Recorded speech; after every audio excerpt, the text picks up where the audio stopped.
Ayapan, Mahishi, the sister of Mahishasura, secured a boon from Lord Brahma that no being except the child of Lord Vishnu, Hari, and Lord Shiva, Haran, could kill her. In due course of time, Mahishi went to Devloka and began harassing the Devas, who in turn requested Lord Vishnu to help. As the boon was that nobody except the son of Lord Shiva and Vishnu could kill Mahishi, Lord Vishnu assumed the female form of Mohini and had a child with Lord Shiva. King Rajashekhara belonged to the Pandya dynasty and was the ruler of the Pandalam. He was a just and fair king and held in high esteem by his subjects. His only sorrow was that he was childless, and he and his wife prayed ceaselessly to Lord Shiva for a child. Of the childless King Rajashekhara, he found the child during a hunting trip near the banks of a river. The child was beautiful and was wearing a golden chain. As the king beheld the divine child, a sadhu appeared and instructed him to adopt the chid as his own and name him Manikantan, the one with the golden neck. He also told the king that he would come to know of the true nature of the child when he became 12 years old. Ecstatic, Rajashekhara took Manikantan home and narrated the happenings to his queen. They took it as the blessings of Lord Shiva. Everyone rejoiced in the couple's happiness. As Manikantan grew up, he was intelligent and excelled in everything: martial arts, shastras, etc. He had superhuman talents. His guru eventually concluded that he wasn't an ordinary mortal. So when Manikantan went to receive his blessings after the completion of his studies, the guru asked him to heal the sight and speech of his son, who was blind and dumb. Manikantan did that, and the son was healed. Manikantan requested the miracle to not be revealed and left. Meanwhile, the queen had given birth to a male child who was named Raja Rajan. The king sensed that this was due to the presence of Manikantan and decided to crown him as the king. Everyone rejoiced except the Divan, who had harbored dreams to be the next king. And so he went to the queen and told her that it was against rules to make an adopted son the king when they had their own child.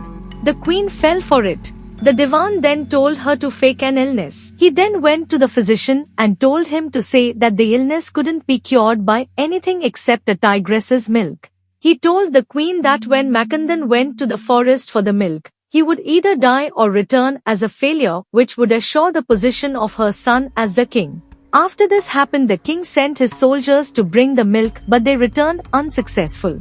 Manikantan offered to help, but the king was reluctant because he was just a child.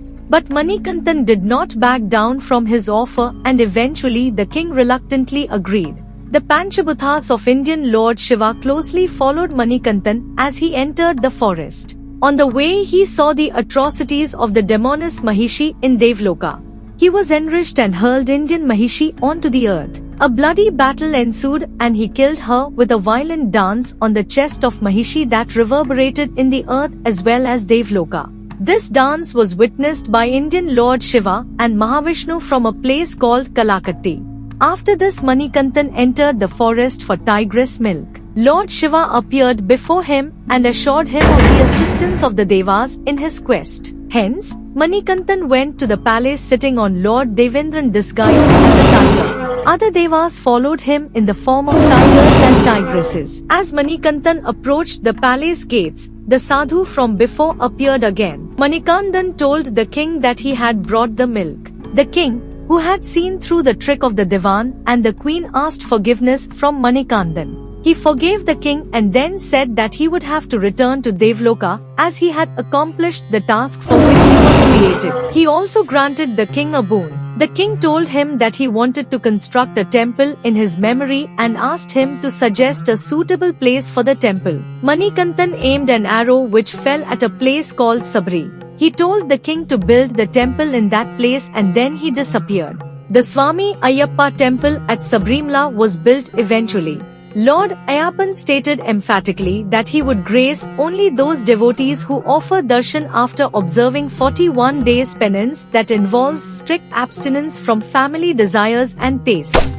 The devotees are expected to adhere to a way of life akin to that of a brahmachari, constantly reflecting on the goodness of life. Whilst they make their way up the steep slopes of Sabrimala, they adorn themselves with three-eyed coconut and foodstuff anta garland in their heads, as the Bhagwan did when he went to the forest to fetch tigress milk. and bathe in river Pampa raising slogans of Sarnam and climbed the 18 stairs.